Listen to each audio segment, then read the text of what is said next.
Montepramma è sempre stato dall'inizio, prima di tutto, una sfida, perché eravamo un piccolo museo, un'opportunità di crescita e soprattutto un cambiamento continuo. Dal 2014 il Museo di Cabras ha accolto una parte del complesso di Montepramma nell'ambito di un progetto di musealizzazione più complesso che prevedeva una fase temporanea, quella che ancora non possiamo vedere in esposizione, e una fase definitiva che prevedeva la costruzione e l'ampliamento del museo che è attualmente in corso. Già con l'allestimento della prima mostra nel 2014 abbiamo avuto un incremento importante delle presenze. Eravamo fino al 2012 un museo che contava 10.000 presenze all'anno, poco meno di 10.000 presenze all'anno, e nel 2014, grazie alla presenza dell'estate di Montepramma, siamo arrivati a 50.000 presenze. Montepramma ha sì un'importanza strategica, un'importanza fondamentale nella valorizzazione del patrimonio, è un attrattore importante, ci consente di dare visibilità all'intero territorio dal punto di vista culturale, però allo stesso tempo costituisce un'opportunità straordinaria per il territorio, sia a livello culturale ma anche a livello dello sviluppo generale del territorio, non soltanto di Cabras ma dell'intera area oristanese.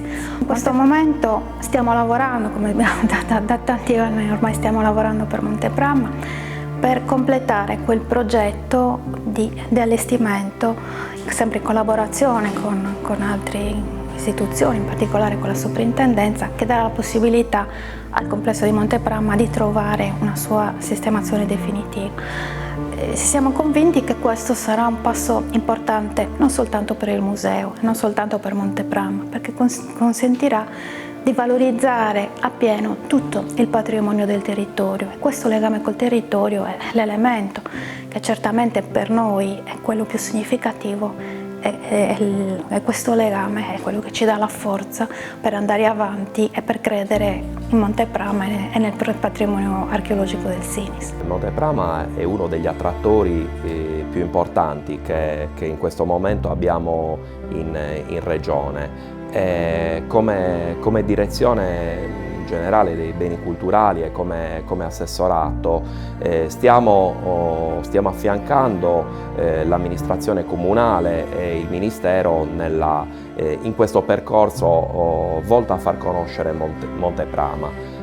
Come penso tutti sappiano, alla Regione spetta il ruolo di valorizzare i beni culturali, mentre appunto la tutela spetta al Ministero. Nell'opera di valorizzazione noi dobbiamo cercare di fare rete con tutti gli altri attori. Fare rete in Sardegna purtroppo non è facilissimo, anche se devo dire che mi sembra che oggi ci siano tutti i presupposti. Montepramma è prima di tutto un'opportunità di progresso e anche un'opportunità, ma forse una necessità di riflessione per la comunità, a mio giudizio. Montepramma è allo stesso tempo quindi una necessità di chiedersi cosa può fare un territorio con se stesso e col proprio passato, ma anche, ritengo, l'obbligo di rispetto per la storia. Montepramma per me è innanzitutto un regalo, è il regalo che mi fa il mio lavoro ogni mattina quando arrivo in ufficio e vedo ciò che si vede alle mie spalle, vedo una immagine di un tempo trascorso da quasi 3.000 anni, un'immagine potente, un'immagine molto forte che mi racconta qualcosa di quell'epoca e che mi fa pensare come questi sardi dell'epoca volessero trasmettere un messaggio a noi molto forte. Quale fosse questo messaggio esattamente non siamo in grado di dirlo, questo purtroppo è uno degli enigmi di Montepramma, siamo in grado forse vagamente di intuirlo, è un messaggio di forza, è un messaggio di potenza, che poi a questa potenza manifestata ne corrispondesse una reale, purtroppo probabilmente nessuno scavo sarà mai in grado di dircelo. È un enigma però per me anche per come parla a noi contemporanei. E da questo punto di vista mi stupisce sempre come, ed è evidentemente la forza di questo complesso statuario, mi stupisce sempre come Monteprama riesca a accendere la fantasia e accendere gli animi di noi sardi del 2019 intorno ad una questione che potrebbe sembrare all'esterno magari particolarmente remota. Il Museo di Cagliari è naturalmente molto orgoglioso di avere nel proprio patrimonio questo complesso, perché ci dà prestigio, perché ci dà lustro. È il complesso statuario a tutto tondo più antico di tutto il Mediterraneo occidentale, e naturalmente tutto questo si riflette nelle attestazioni che i visitatori ci lasciano pressoché quotidianamente sui social o sui registri del museo, perché è un qualcosa che impressiona. Di recente abbiamo ricevuto la visita della regina del Belgio, regina in pensione, Paola del Belgio, che è venuta al Museo di Cagliari per visitare la mostra dedicata a Monteprama, proprio perché di questa aveva sentito parlare, proprio perché voleva sapere che cosa fosse questo grandioso patrimonio. Monteprama e Monteprama rappresentano chiaramente un simbolo della civiltà nuragica, della bella età dei nuraghi, come diceva il professor Lilliu. E noi li vogliamo vedere sopra queste tombe a rappresentare i guerrieri, gli arcieri, i pugilatori importanti in quel periodo che è stato l'età nuragica, mentre Monteprama fondamentalmente è un sito dell'età del ferro. L'età civiltà nuragica esisteva, ma diversamente, non si costruivano più nuraghi, e perciò le sculture, i modelli di nuraghi e i betili sono un simbolo di quella civiltà. Per me Monteprama è la conclusione. E la conclusione è data da 3 premi che ha avuto il progetto di restauro di Monteprama, un premio nazionale, uno europeo e uno mondiale. E quindi il progetto di restauro è stato definito il migliore del mondo. E questo chiaramente è motivo di orgoglio non solo per me, che ne sono stata promotrice e responsabile, ma per tutta la Sardegna. Perché un progetto come quello di Monteprama ovviamente si gloria del passato, ma deve guardare anche al futuro. Monteprama è un unicum, è un testo che ha il suo contesto nella scultura, nell'insieme delle sculture e nel territorio di provenienza. Monteprama è vero, è un gioiello, io le ho sempre chiamate le creature preziose, è un gioiello incastonato nella pietra, ma dobbiamo vedere tutto il patrimonio archeologico della Sardegna incastonato nella Sardegna, e il viaggio della conoscenza per Monteprama e per la Sardegna è inesorabile. In un modello di gestione dei beni culturali che usa i poli territoriali museali come ponti radio che rilanciano l'uno per l'altro l'incentivazione a un circuito, a una rete, un piano di comunicazione che si sperimenta su nuovi canoni e su un nuovo metro, io credo che sia davvero interessante. Sono molto curioso di ascoltare gli interventi che saranno proposti oggi, perché abbiamo bisogno nella sperimentazione di apprendere e di applicare e poi di valutare e monitorare i risultati. Ho visto consolidarsi un ragionamento che è quello di un modello di gestione dei beni culturali che atterra nei territori e da lì riparte, e quindi un modello di gestione dei beni culturali che consideri i poli territoriali, i poli museali dei territori quali centro di rilancio, come nodi di una rete. I giganti di Monteprama sono ormai entrati nel DNA di Cabras, dei cabraresi, li ritroviamo ovunque. Quindi sono una parte essenziale dell'assetto culturale di Cabras, perché sono dentro la cultura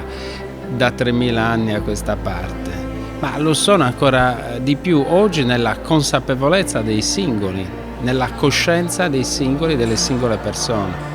Come sovrintendente, come soprintendenza, il nostro ruolo è stato sempre quello di avere un approccio esclusivamente tecnico, scientifico e di tutela.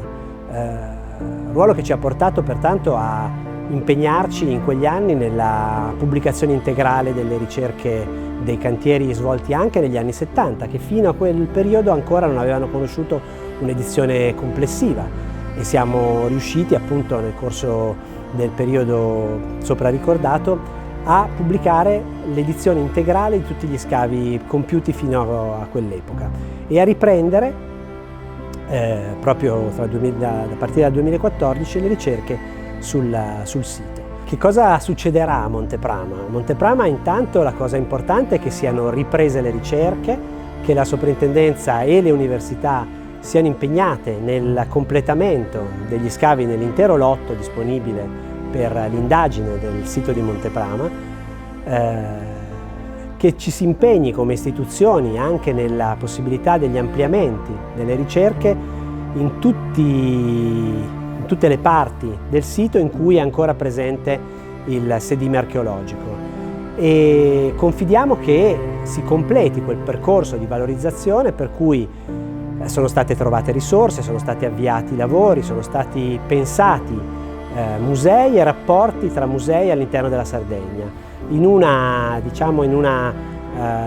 disponibilità concorde e solidale di valorizzazione ai fini ultimi della migliore conoscenza e della maggiore diffusione della conoscenza del patrimonio di Monteprama. Monteprama sta al centro del Sinis. La scoperta ufficiale, quindi il momento in cui veramente si è preso coscienza di questo fenomeno, è nella primavera del 1974. Allora, per una serie di favorevoli coincidenze, i frammenti di sculture che vennero ritrovati furono anche conservati e portati all'ispettore onorario. E tramite lui questo materiale confluì poi al Museo di Cagliari, e da lì nacquero le prime elucubrazioni, i primi tentativi difficilissimi di interpretare queste pietre fino allora sconosciute, e da lì sono iniziate poi le ricerche e gli scavi. La conoscenza sulla civiltà nuragica ci aiuta a conoscere Monteprama e viceversa.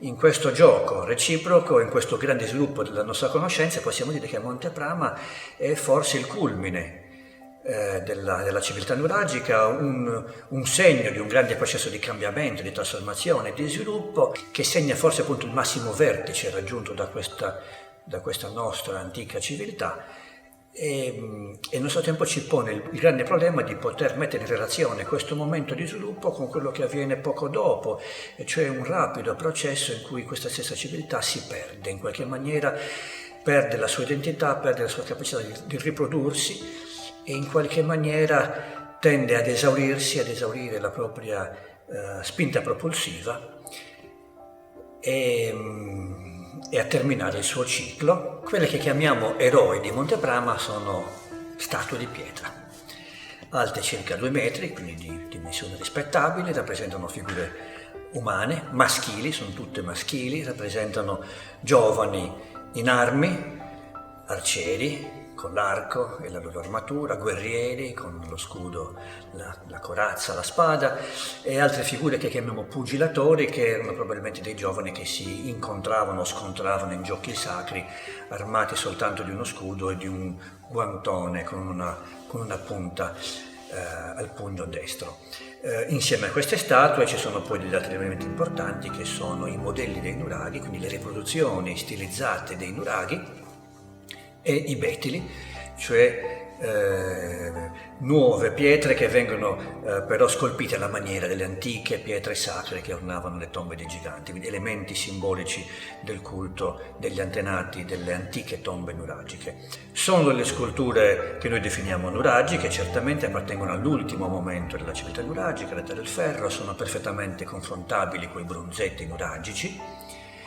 Nello stesso tempo sono opera di gente che non costruiva più i nuraghi, ormai i nuraghi erano vecchi, erano antichi, erano diventati dei simboli di identità che questa gente che occupava il Sinis nell'età del ferro considerava come i propri grandi antenati, però sono sicuramente un momento antico che loro guardavano con grande rispetto e ammirazione. Le sculture fanno parte integrante di questo sito, quindi il compito dell'archeologo è quello di cercare una interpretazione, una spiegazione, e non soltanto cercarla ma anche comunicarla. Le abbiamo ritrovate in frammenti, accatastati in maniera molto confusa, talvolta i frammenti che compongono le statue sono anche abbastanza vicini gli uni agli altri, talvolta invece sono dispersi, quindi c'è stata sicuramente un'azione anche protratta nel tempo, per cui questo mucchio di frammenti di sculture non ci rappresenta esattamente il modo in cui le sculture erano disposte in origine.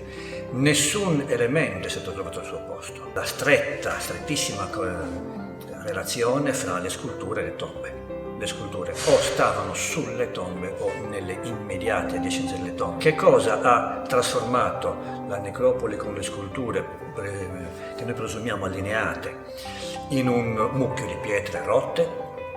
Potrebbe darsi che le sculture siano cadute da sole. Le sculture sono fatte in una pietra calcarea molto friabile e quindi potrebbero non aver semplicemente retto il loro stesso peso e gli sbilanciamenti. Potrebbero essere state anche volontariamente abbattute, potrebbero essere state fatte a pezzi. I protagonisti di queste azioni potrebbero essere diversi, potrebbero essere stati altri nuragici, non possiamo escluderlo. Siamo nel Sinis, siamo al centro del Sinis, siamo in una zona di cerniera fra diverse comunità, forse in competizione tra loro, e quindi questo è possibile, oppure potrebbe essere avvenuto successivamente ad opera dei Fenici o, come anche si è detto, dei Cartaginesi. Tutto questo è possibile, in realtà ci potrebbero essere stati diversi attori in diversi momenti, anche con diverse motivazioni. A quel punto Monte Prama diventa un luogo di rovine, poi diventa un'area coltivata, e da lì ricomincia la nuova storia.